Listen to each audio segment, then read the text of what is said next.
ඔන්න එකෝමත් එක රටක සාගරයේ මැද තිබුණු කිඳුරු රාජධානියක කිඳුරු කුමාරිකාවක් ජීවත් වුණා. ඇය අනිත් හැමෝටම වඩා වෙනස්. හැමෝම තමන්ගේ සුවපහසු රාජධානියට වෙලා සැපසේ ඉන්න හිතනකොට මේ කිඳුරු කුමාරි අලුත් දේවල් සොයාගෙන ගියා. ඇය මුහුද යට ගැඹුරට පීනගෙන ගියා.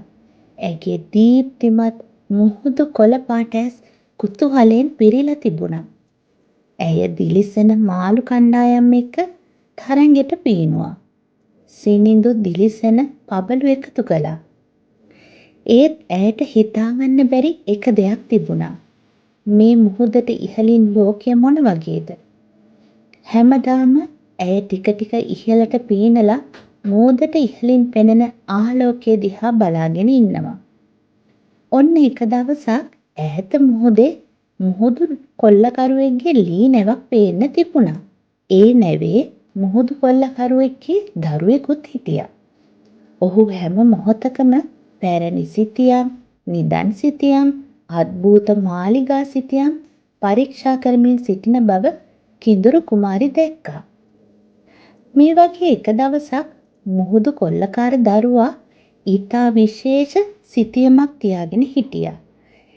ඒක ඉර එළිය වැටිලා අඳුරු පාටින් දිලිසුණා. එක පාරටම විශාල රළ පහරක් ඇවිත් ලී නැව හෙල්ලිලා ගියා. ඒත් එක්කම අර සිතියම නැවේ ලී තට්ටුව හරහා ලිස්සලා ඇවිත් නිල් ගැඹුරු මුහුදට වැටුණා.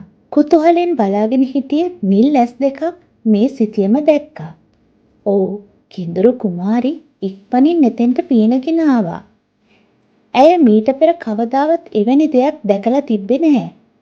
කිඳුරු කුමාරි හරිම ප්‍රවේශමෙන් අත දික් කරලා ඒක ගත්තා.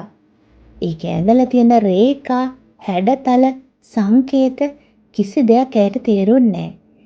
ඒත් ඒකෙන් වැදගත් යමක් වෙන්වන බව කිඳුරු කුමාරි තේරුම් ගත්තා. මේ අතරේ ලී නැවේ තට්ටුව උඩ මුහුදු කොල්ලකාර දරුවා බය වෙලා බලාගෙන හිටියා. එයාගේ වටිනාම නිදානයකට යන මාර්ගය නැති වෙලා. ඒ අතර නැව තට්ටුවට පහළින් හිටිය කිඳුරු කුමාරි සිතියම හොඳින් කියවමින් හිටියා. වංගු මාර්ග සිතියමේ මඟ පෙන්වීම දිගේ ඇය හිස ඇල කරමින් පීනුවා. වැඩි වේගයකින් දිලිසෙන කොරල් වනාන්තර හරහා නටන ජෙලිෆිෂ්ලා පහු කරගෙන ඇය පීනුවා.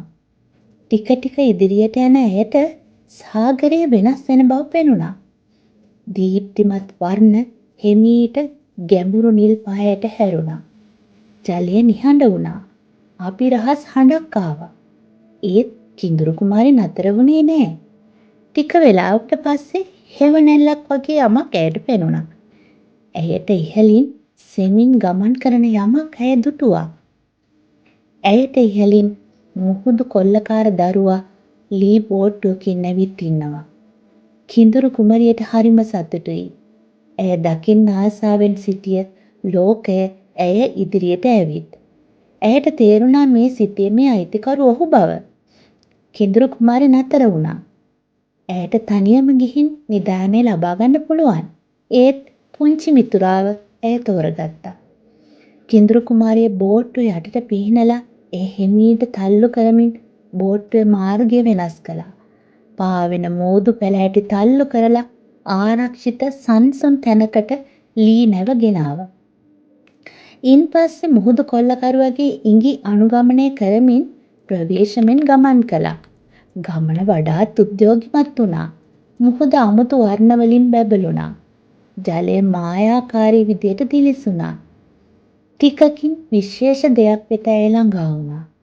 දිලිසෙන කොරල් අතර සැඟවී තිබුණේ ඇය කිසිදා හිතුවේ නැති වෙනස් නිදානයක්. එය තරු වලින් පිරුණු අහසක් වගේ දිලිසුණා. රන් ආලෝකය වටේම ආලෝකමත් කළා. කිඳුරු කුමාරියගේ දැස් පුදුමයෙන් විසල් වුණා. මතු පිටට ඉහළින් මුහුදු කොල්ලකරුටත් එය දැනුණා. ගමන සම්පූර්ණ වුණා. එක මොහොතකදී කිඳුරු කුමාරි අවසන් වරට සිතියම දිහා බැලුවා. ආපහු අතෑරලා දැම්මා. ඒ හිමීට පාවෙලා කැරකිලා ජලය දිගේ ඉදිරියට ආවා. එය අයිති ස්ථානය වෙත ආපහු ගියා. මුහුදු කොල්ලකරු එය අත දිගු කරලා අල්ලගත්තා. බෝට්ටුව සාමකාමීව තමාට ඉහළින් පාවෙලා යන දිහා කිඳුරු කුමාරි සිනාසෙමින් බලා හිටියා.